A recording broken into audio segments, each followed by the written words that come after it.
Bonsoir à tous. Bonsoir à toutes et à tous. Alors, nous sommes là ce soir pour vous commenter la publication des chiffres du premier trimestre. Vous avez dû recevoir par voie électronique la lettre numéro 97, où nous donnons ces chiffres et nous faisons quelques commentaires. Le but de la réunion de ce soir, c'est de résumer sur les points importants de cette lettre et surtout de répondre à vos questions, parce que la semaine dernière, nous nous sommes rendus compte qu'il y avait beaucoup de questions à l'issue de l'Assemblée générale que nous avons tenue par le web également. Et nous voudrions ce soir vous laisser un petit peu plus de temps. Alors, pour résumer l'activité, puisque c'est deux chiffres d'affaires qu'on va parler ce soir, dans un premier lieu, un excellent début d'année, vraiment excellent, puisque sur les 2 mois et demi qui ont débuté, nous avions une performance dans la continuité de ce que nous avions constaté fin d'année dernière, et donc une performance supérieure à 10%. Donc très bon début d'année. Et ça se voyait également chez nos clients. Alors nous avons parmi nos clients certains qui appartiennent, la majorité appartiennent à des organisations professionnelles qui nous communiquent des chiffres. Alors la FNAS, c'est l'organisation professionnelle qui réunit les grossistes en sanitaire chauffage. La FNAS annonçait une progression sur janvier-février de 7%, très importante. Et INOA, organisation professionnelle qui regroupe les industriels qui livrent les grandes surfaces de bricolage, INOA a annoncé sur 2 mois une progression de 8%. Là également, une progression très importante. Donc vous voyez, début d'année très bon pour le groupe Thermador et très dynamique au niveau du marché. Puis, patatras, est arrivée cette crise. Tout du moins les décisions qui ont été prises par les pouvoirs publics, les décisions de confinement. Et à partir du 16 mars, un véritable coup de frein, puisque nous avons constaté sur les 15 derniers jours de mars des activités en forte baisse, environ 83% dans les activités grand public, environ 44% dans les activités professionnelles et en consolidé, environ 53% de baisse sur cette dernière partie du trimestre. Donc finalement, nous clôturons ce trimestre en légère hausse, en croissance organique, 0,6%, ce que nous considérons être une bonne performance. On peut dire trivialement que nous avons un peu sauvé les meubles tout de même face à cette crise. 0,6% de croissance organique et 2% de croissance globale en intégrant Distrilabo, puisque Distrilabo nous a rejoints, je vous le rappelle, au 31/12/2019. Bon, je rajouterai tout de même que ce début d'année, on va se concentrer sur janvier-février, montrait que nos filiales, d'une manière générale, étaient tout à fait opérationnelles pour être performantes dans un marché normal. Et ça, c'est quand même un très bon signal pour l'avenir. Alors, je ne vais peut-être pas détailler chacune des filiales, mais tout de même revenir sur les événements importants filiale par filiale. Tout d'abord, sur Mecafer et Domac, un excellent début d'année qui a été, je dirais, aidé par des très bonnes ventes sur certains matériels comme les groupes électrogènes, mais également les nettoyeurs haute pression. Même si nous avons été un peu pénalisés par les grèves qui ont bloqué un certain nombre de matériels dans les ports, mais tout de même très fort début d'année. Donc finalement, Mecafer Domac finit à plus 4,1%. Parce que malgré cet excellent début d'année, un frein total, puisque dans le marché des grandes surfaces de bricolage, c'est vraiment à partir du 16 mars, tout s'est arrêté. Donc globalement positif sur ce trimestre pour Mecafer Domac, qui est quand même une très bonne performance. Dipra Rousseau également avait très bien débuté l'année, et notamment côté Dipra, avec beaucoup de nouveaux référencements. Côté Rousseau, disons que nous avions un référentiel assez haut, des référencements 2018 qui avaient été mis en place en 2019, donc difficile de faire mieux début 2020. Tout de même, globalement, un bon début d'année, mais là aussi, à partir du 16 mars, très forte baisse. Donc je dirais qu'un moins 10% sur le global est finalement relativement correct compte tenu de la situation. Isocel a continué à avoir d'excellentes performances. Alors certains des clients d'Isocel, alors vous savez qu'Isocel livre essentiellement des des industriels, des gens qui intègrent nos composants dans leurs produits.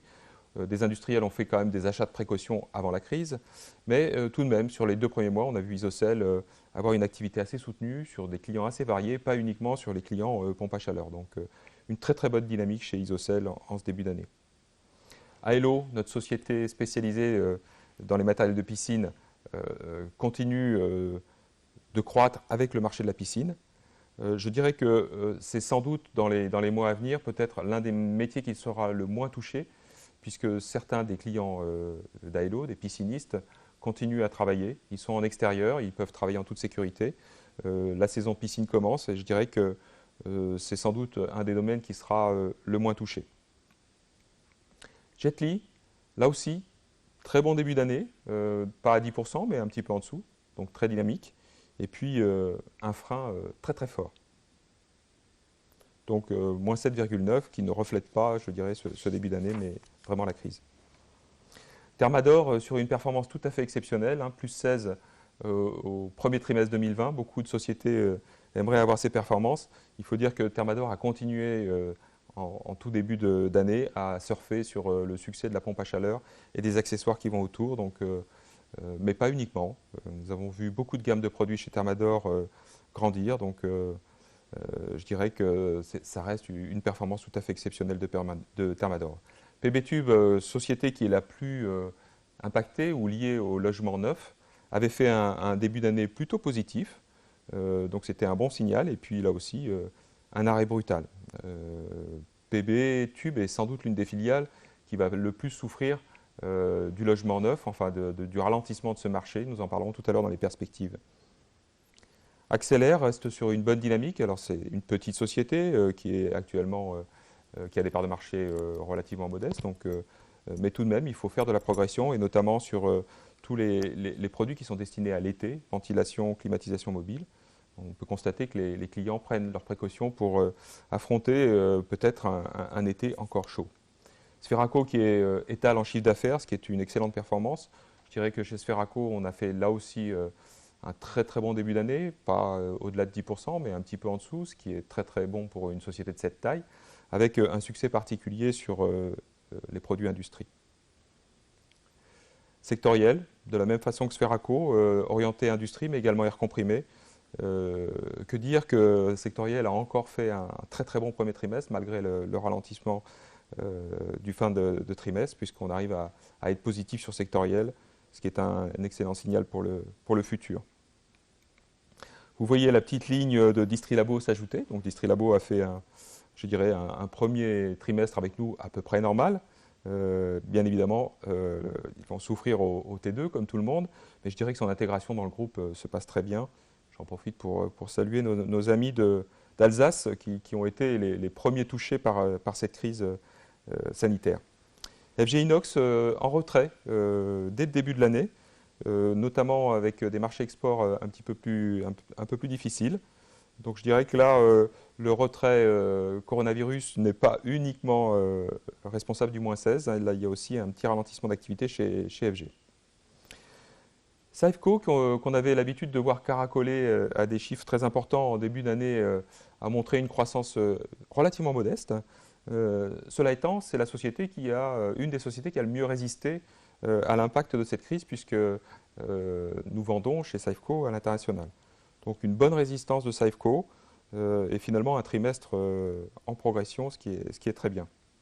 Et puis chez Sodeco, notre société belge qui vend principalement directement à l'industrie des produits de robinetterie industrielle, grande satisfaction avec beaucoup de projets qui ont été gagnés et donc de belles perspectives à modérer de cette crise. Mais une belle performance de Sodeco sur ce premier trimestre. Alors pour réaliser tout ça, et notamment à partir du 16 mars, nos équipes ont vraiment donné d'elles-mêmes parce que ce n'était pas simple en quelques jours de s'organiser. Alors notre équipe informatique a fait le maximum pour donner tous les outils à tout le monde et notamment toutes les personnes qui ont travaillé qui travaillent toujours en télétravail. Alors aujourd'hui, potentiellement, on estime qu'à peu près 50% des salariés du groupe peuvent travailler en télétravail.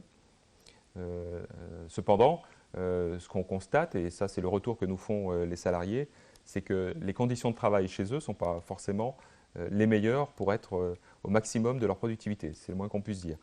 Bon, des problèmes de connexion, des petits soucis informatiques, la cohabitation avec sa famille et ses enfants. Bien évidemment, ce n'est pas l'idéal. En tout cas, ce que je dois dire aujourd'hui, c'est que nos salariés ont fait le maximum et que nous avons maintenu le service à nos clients, ce qui est une très belle performance. Alors nous avons également utilisé des techniques d'équipes alternées pour éviter que une seule équipe soit contaminée.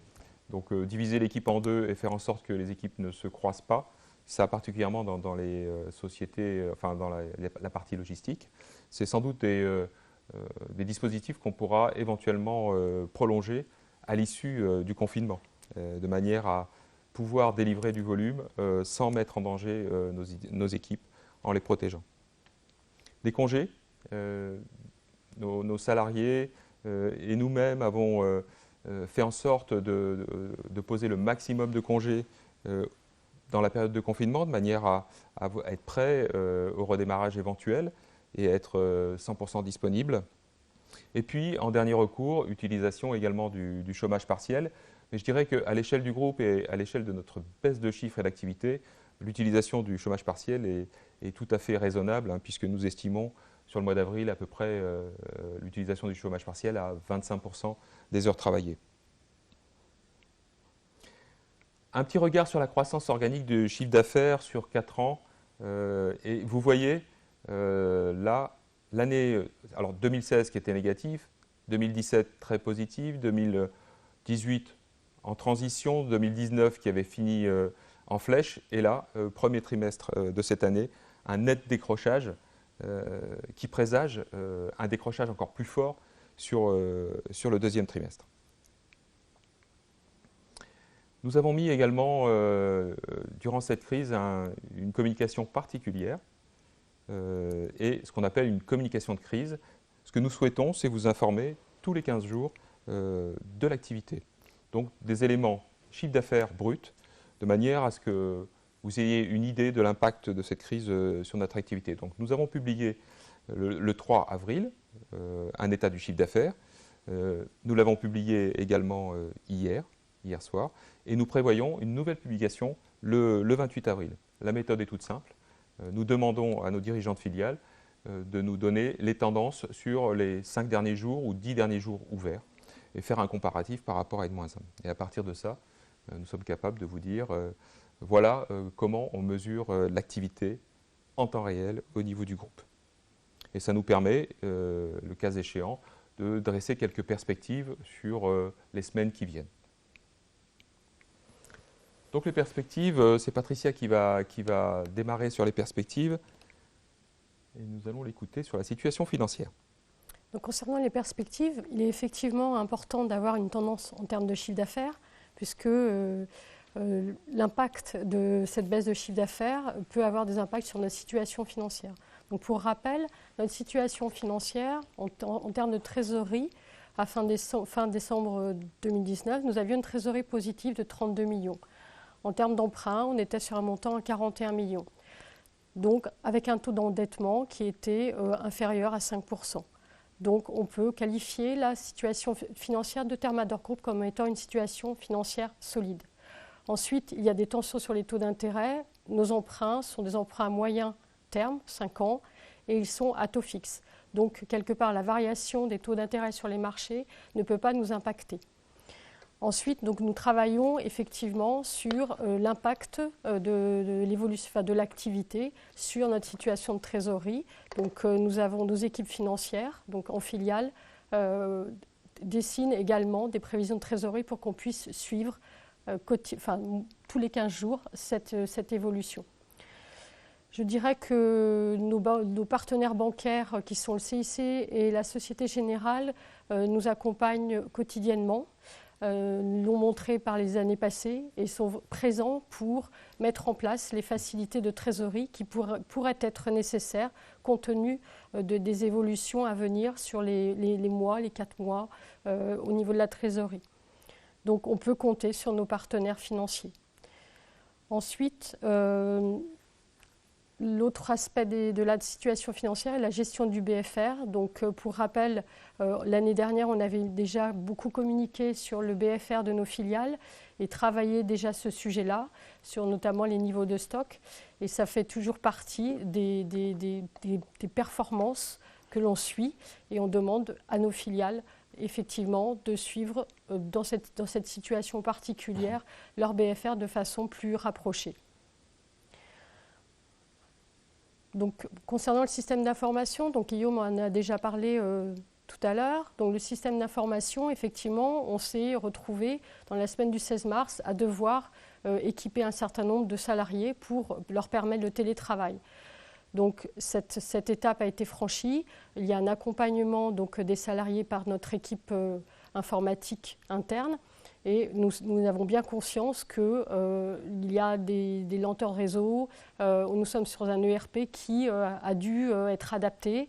Donc nous avons bien conscience des difficultés qui sont rencontrées. Et il y a eu en fait des réponses apportées à chaque problématique. Nous avons bien conscience que ça demande un travail différent de la part de nos équipes. Et nous les remercions pour cela. Je soulignerai qu'au mois de mars, Sodeco a été migré sur notre ERP groupe. Et effectivement, ils ont dû migrer sur un nouvel ERP et en plus, certains des salariés se sont retrouvés en télétravail, donc une difficulté supplémentaire. Donc nous suivons cela de façon très quotidienne pour pouvoir répondre efficacement aux salariés, aux problématiques qu'ils rencontrent. En termes de sécurité du système d'information, il n'y a pas eu d'incident notoire au niveau de la partie sécurité. Donc ça, c'est à souligner, c'est important et on reste vigilant par rapport à la sécurité de nos systèmes d'information et de nos bases de données, qui sont, je le rappelle, hébergées sur nos serveurs, donc à Saint-Quentin-Fallavier. Ensuite, la téléphonie. Donc, nous avions mis en place une téléphonie qui était sur IP et ça nous a permis effectivement d'avoir nos équipes à l'extérieur de l'entreprise, mais avec une téléphonie qui soit une téléphonie professionnelle. Donc, cet outil a pu être testé et c'est vrai que c'est un progrès. Donc les choix qui ont été faits étaient les bons. Concernant les investissements, donc nous avions communiqué sur un montant d'investissement à 11,3 millions sur le mois de février. Nous avons donc demandé une réactualisation aux filiales de ces investissements. Donc il y a une petite baisse de prévu. Dans ces 11,3 millions, le montant le plus important était la partie assurée donc, par la société civile immobilière Teli, pour tout ce qui concerne la construction des bâtiments, donc un bâtiment pour DIPRA et ensuite un bâtiment, une extension qui sera pour AELO. Donc par rapport à ces investissements, ils sont maintenus, mais nous avons un décalage sur le chantier de DIPRA, puisque dès le 18 mars, nous avons eu un arrêt sur le chantier. Les entreprises ont souhaité se retirer. Donc là, on a eu une reprise progressive du travail, mais il devait y avoir une livraison pour fin avril et cette livraison ne pourra pas se faire sur fin avril.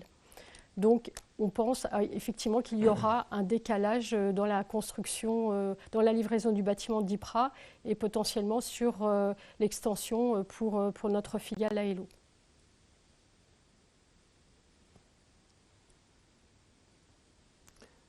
On parle maintenant des prévisions de chiffre d'affaires.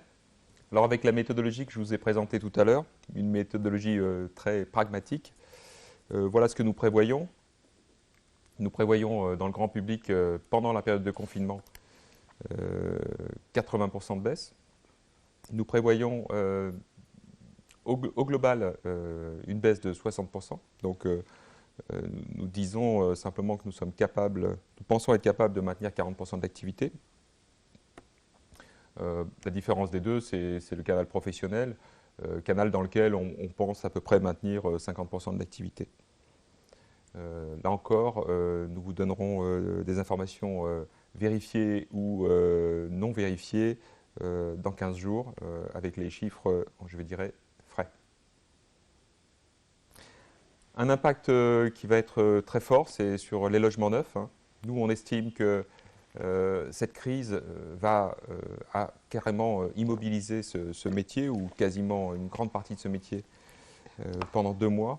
Et donc on pense que ça va amputer sur l'année d'environ 2 mois ou 3 mois d'activité sur le logement neuf en France. Alors vous le savez, c'est des produits que l'on vend en partie dans le groupe Thermador. Fort heureusement, au fil des années, nous sommes peu à peu affranchis de ce phénomène cyclique. Pour autant, sur des sociétés comme PBTube, nous pouvons imaginer que cette baisse importante de la construction de logements neufs ait un impact significatif. Alors, comment imaginer l'impact sur les comptes de l'entreprise ? C'est extrêmement délicat puisque nous n'avons aucune idée de la façon avec laquelle le marché va redémarrer et à quelle vitesse. Donc, plus simplement, je préfère vous donner rendez-vous le 31 juillet, plus exactement le 30 au soir, puisque nous allons publier notre chiffre d'affaires et nos résultats le 30 au soir.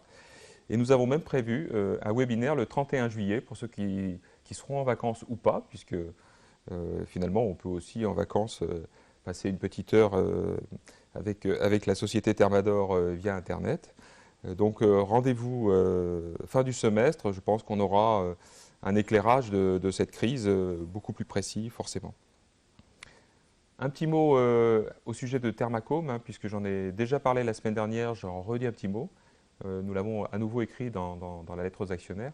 Malgré cette tempête, je dirais, sanitaire, économique, nous continuons avec ce projet d'une manière logique et normale, et nous avons toujours l'objectif de conclure ce deal avant la fin du premier semestre.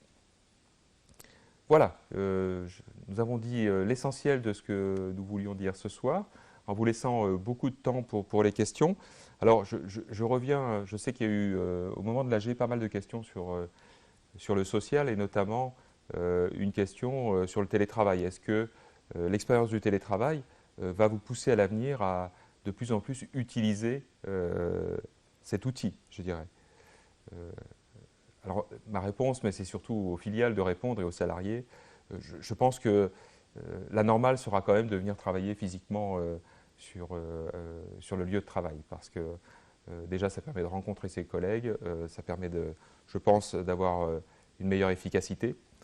Pour autant, cette expérience facilitera ceux qui le souhaitent de glisser un jour, 2 jours de télétravail pour des questions personnelles ou des questions d'organisation. Donc c'est une expérience positive, mais qu'on ne va sûrement pas généraliser à l'avenir. Le fait de se voir et de se fréquenter a trop d'avantages pour ne travailler qu'à distance. D'ailleurs, tous les gens qui pratiquent actuellement les vidéoconférences commencent déjà à en avoir un petit peu assez. Donc vous imaginez dans 4 semaines dans quel état nous allons être à ce sujet. Donc vive la présence physique et les vraies rencontres. Mais ça reviendra un jour, je l'espère, le plus rapidement possible. Alors Arlette, est-ce que tu as quelques questions à nous faire glisser ? Oui, il y a des questions. Donc, il y avait des questions, une question sur l'appel éventuel aux prêts garantis par l'État.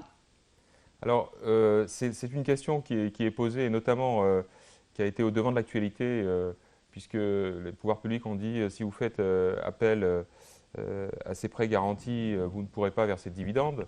Bon, c'était surtout un signal qui était orienté grandes entreprises. Nous, dans le groupe Thermador, nous ne ferons pas appel à ces prêts garantis. Nous n'avons pas décalé les échéances URSSAF et impôt société. On sera à jour de ces échéances. Donc voilà la réponse sur cette question. Moi, je rajouterais également quand même que les facilités de trésorerie qui sont en place déjà auprès de nos deux banques nous permet de ne pas avoir besoin de solliciter cette facilité. Donc les prêts garantis au niveau de l'État, on préfère le laisser à d'autres entreprises qui ont plus, de besoins que nous. Une question donc toujours sur la crise. Le groupe est-il capable de redémarrer très rapidement dès que le confinement sera levé ? La priorité sera de sécuriser les équipes. Qu'avez-vous prévu ? Oui, alors je pense qu'on est capable de redémarrer très rapidement. Comme je l'ai dit tout à l'heure, chaque filiale, et il s'agit vraiment d'un travail à faire au sein de chacune des filiales, et pas uniquement au niveau des équipes de direction, mais au niveau également des équipes globalement, de manière à ce que ça puisse se faire dans les conditions de sécurité optimum. Et nous allons nous retrouver avec des problématiques qui vont être différentes de société en société. Des problématiques toutes simples de proximité, des problématiques d'équipement, masques, gel, pour les équipements de base. Alors, à ce sujet, nous avons lancé plusieurs initiatives pour faire des achats de masques, mais également des masques, alors des masques classiques, je dirais, qui sont d'ordinaire prioritairement destinés aux soignants. Donc, nous ne souhaitons pas assécher ce marché aujourd'hui, puisque les soignants français en ont vraiment besoin. Cela étant, nous faisons des commandes de précaution sur les masques, et notamment nous faisons des expériences sur des masques tissus fabriqués en France ou ailleurs, de manière à pouvoir équiper, dès que ce sera nécessaire, tous nos salariés de ce type de protection. Le gel hydroalcoolique, pour l'instant, nous n'avons pas de problématique pour en avoir, donc il est à disposition au niveau des sociétés. Après, en fonction de la disposition des bureaux, on sera peut-être amené à mettre des protections type protection plexiglas, de manière à éviter là aussi la propagation du virus.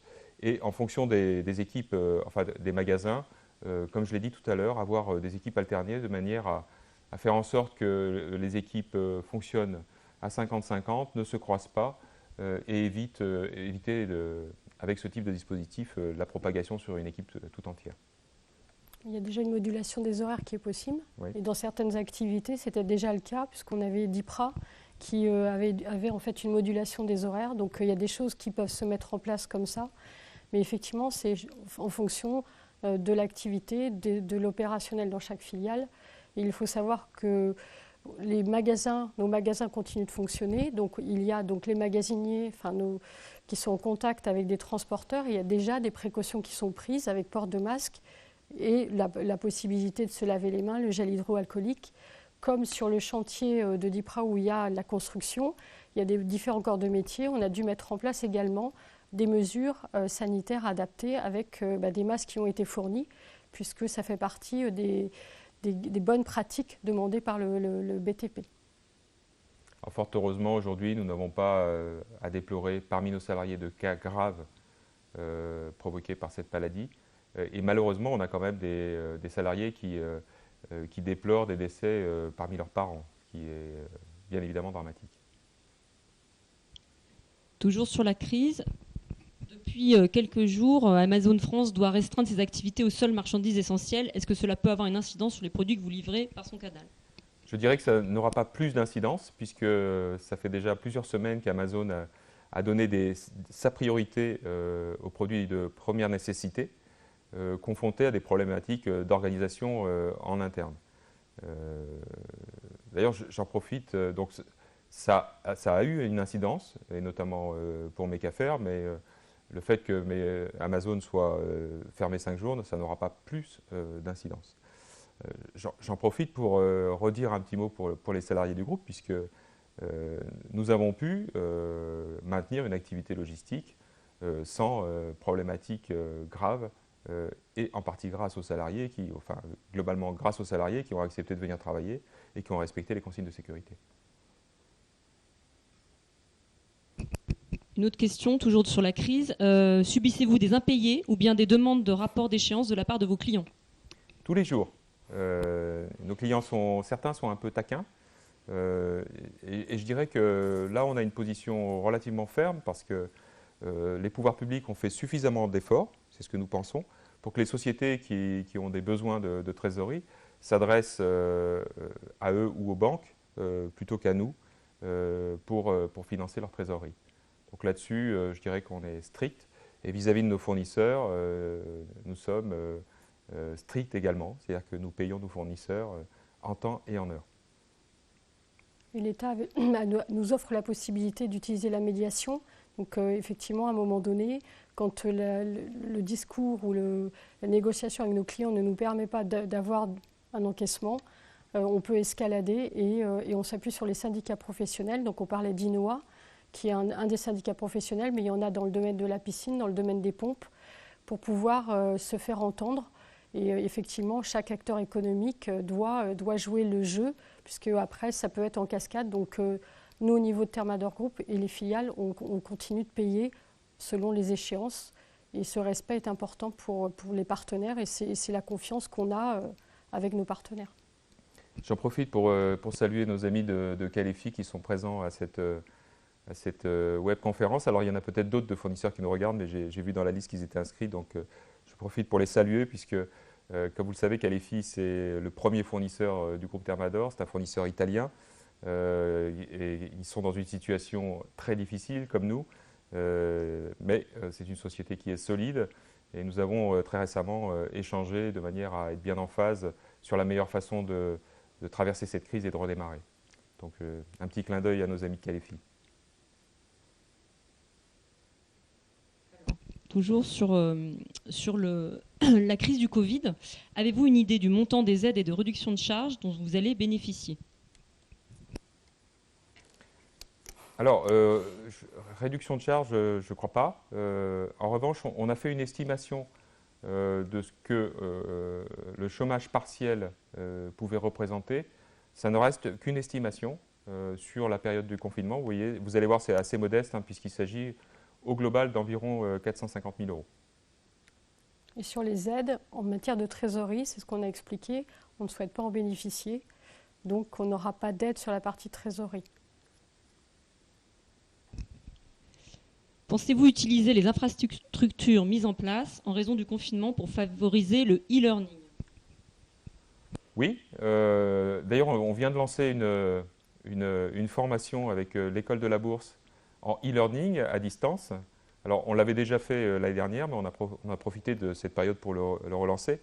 Alors ça va paraître paradoxal, puisque cette formation s'intitule « Les clés pour bien investir en actions ». Donc on croit à l'investissement en entreprise sur le long terme, et donc on a invité les salariés qui le souhaitent à se rebrancher sur cette formation de manière à affiner leurs connaissances. Donc l'utilisation de tous ces outils va faciliter à l'avenir la formation à distance très clairement. Une question à laquelle je peux répondre. Allez-vous maintenir l'augmentation de capital prévue pour les salariés à cette fin avril? C'est déjà fait. L'augmentation de capital est prévue, l'opération s'arrêtait le 27 mars. On a eu l'état des versements volontaires des salariés. Oui, c'était le 27 mars, et donc on aura une augmentation de capital le 27 avril, limitée à 1%. Donc ça faisait partie de l'encadrement de cette augmentation de capital. Donc effectivement, elle est actée. Et il y a une communication, je pense, Guillaume, qui est partie le 6 avril. Donc maintenant, nous attendons les rapports de nos commissaires aux comptes sur cette augmentation de capital réservée aux salariés. Alors, les salariés ont bénéficié de la loi Pacte, hein, qui octroie une possibilité de 40% de réduction sur le prix des actions en échange de conservation des titres dans le cadre d'un fonds commun 10 ans. Donc, pour être tout à fait transparent, lorsqu'on a fait le calcul moyen, on était aux alentours de 52 euros.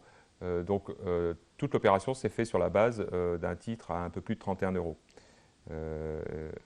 La contrepartie, c'est que les salariés s'engagent à conserver dans le FCPE ces actions 10 ans. Je suis extrêmement satisfait de la réussite de cette opération, et je remercie chaleureusement Noémie et Christophe qui ont vraiment œuvré pour que ça fonctionne bien, mais également Patricia et Jean-François Bonnefond qui font partie du conseil de surveillance. C'était une action de fond qui a du sens, et je suis extrêmement satisfait qu'elle ait réussi dans un contexte extrêmement compliqué quand même.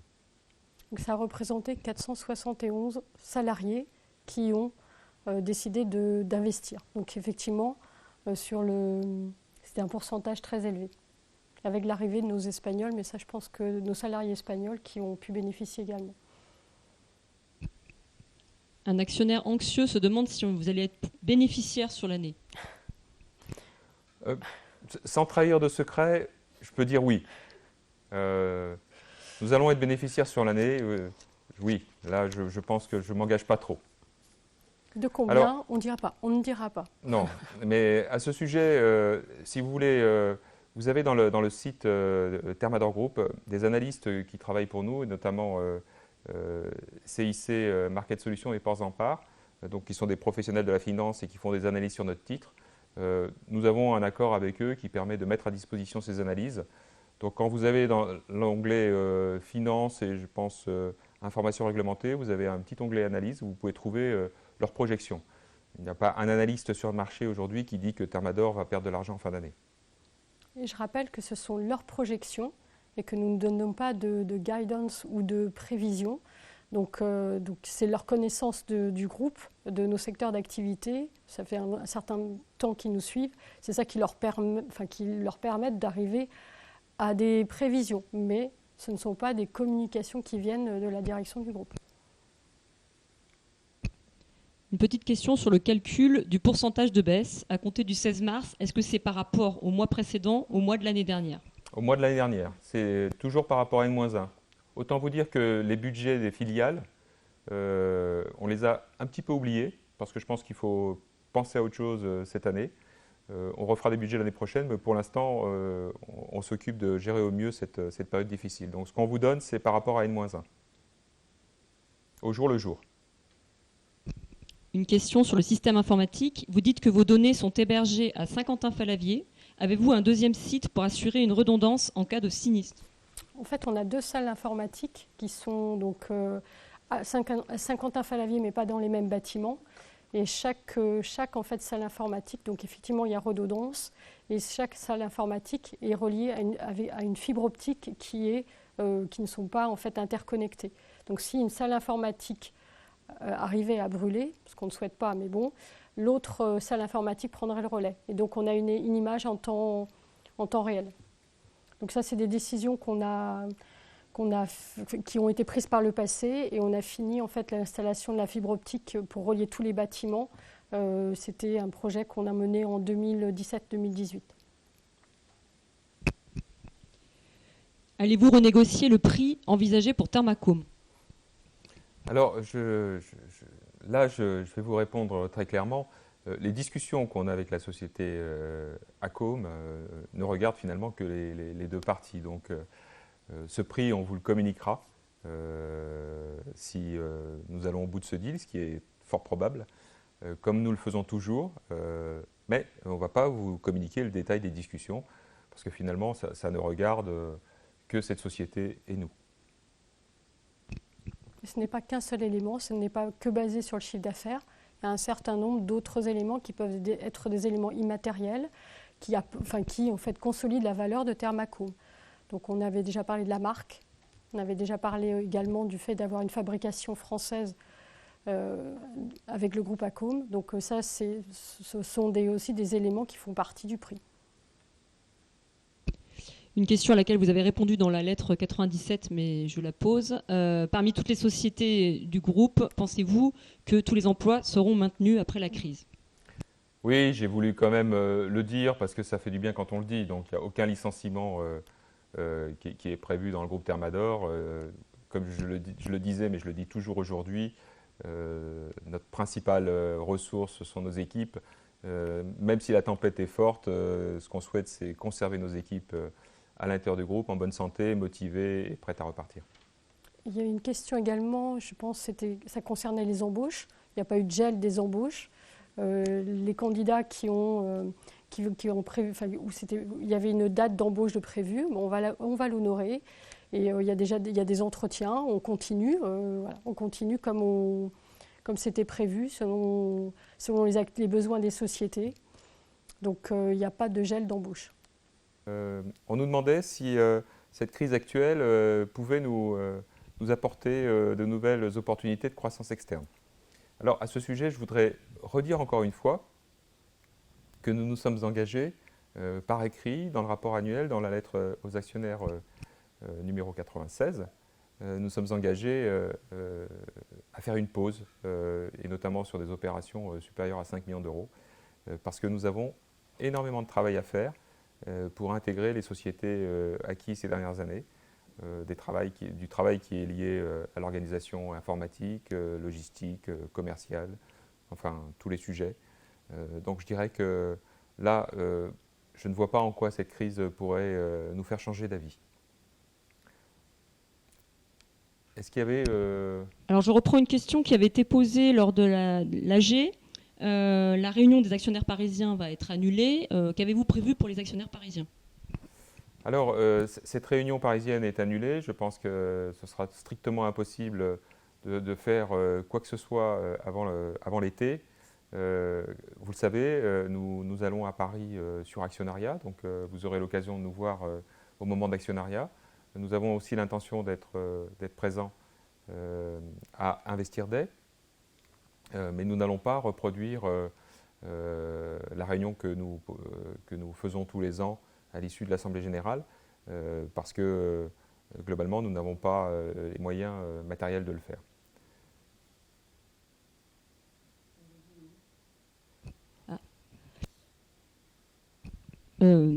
Donc, la question qu'il y avait, en fait, il fallait répéter la réponse à la question sur les coûts fixes, parce que ça s'est arrêté juste avant. Voilà, désolé. Ah, donc je recommence sur les coûts fixes. En fait, j'avais répondu sur les coûts variables. Donc, dans le compte d'exploitation consolidé, vous voyez que le premier poste de charge, c'est la masse salariale. Au sein de cette masse salariale, vous avez une partie variable et dans le rapport annuel, nous parlons de 17% en moyenne. Donc ça, c'est une partie variable.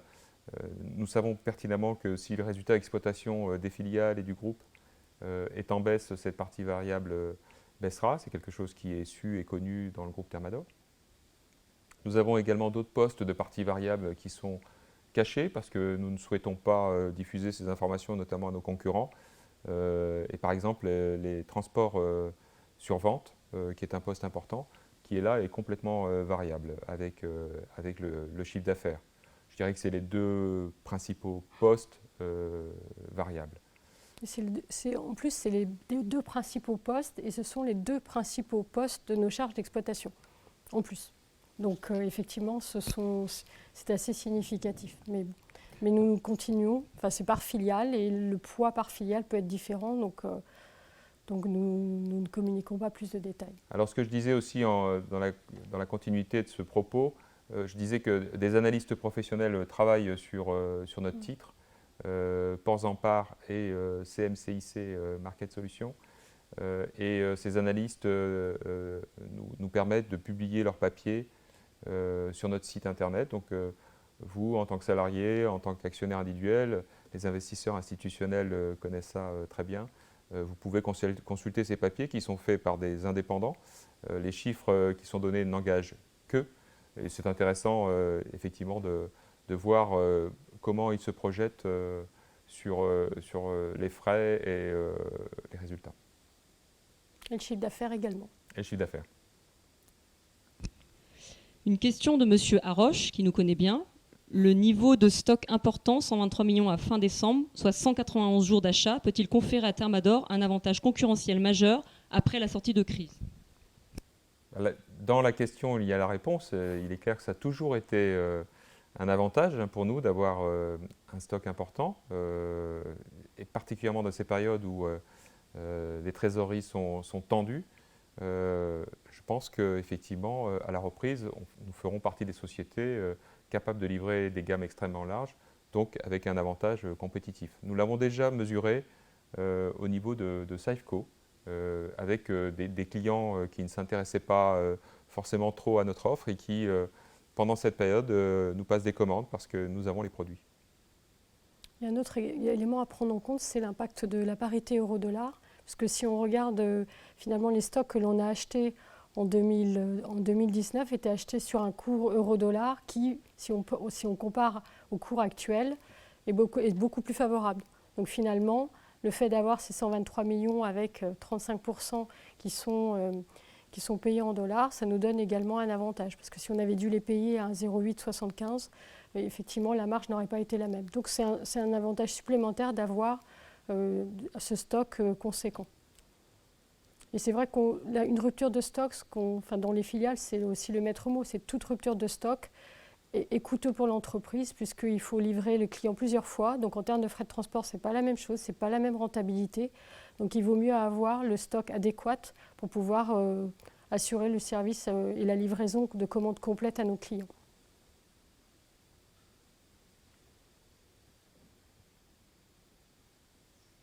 Je pense Arlette, qu'on a fait encore le une tour. idée. On a fait le tour de toutes les questions. Je crois qu'il y en avait aussi une sur la dernière fois sur le cours auquel on peut intervenir, la résolution 11. Donc je la répète. Oui, alors nous avons la possibilité d'intervenir sur le marché à un cours situé en dessous de 59 euros. C'est la résolution que vous avez votée la semaine dernière. Pour l'instant, alors c'est quelque chose qu'on a très très peu utilisé dans le groupe Thermador, puisque en auto-détention, vous trouvez ça dans les pages du rapport annuel, nous détenons 1200 titres. Vous voyez, c'est sur les plus de 9 millions de titres du groupe, c'est pas grand-chose. Donc c'est une option que l'on a. Nous n'avons pas vraiment l'intention de l'utiliser, puisque nous l'avons dit à plusieurs reprises lors de cette réunion, priorité au cash cette année, et donc on ne va pas dépenser notre cash pour acheter des titres. Je crois que ce ne serait pas une bonne opération cette année. Une dernière question sur le BTP. Pourrait-on penser recouvrer quand même les 2-3 mois de retard? Non. Là, je ne pense pas que les salariés du bâtiment vont accepter de travailler double juillet et mois d'août. Alors peut-être que certains font l'impasse sur leurs vacances, mais de là à rattraper 2 ou 3 mois, je pense que c'est totalement illusoire. Et je me mets à la place des gens qui travaillent, c'est juste impossible, je pense. On a fait le tour de toutes les questions.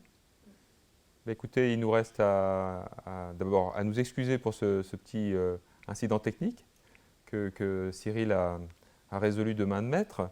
Et merci d'être resté fidèle pendant ces quelques minutes d'incident. Et puis il nous reste à vous remercier de votre présence, de votre fidélité, de votre soutien.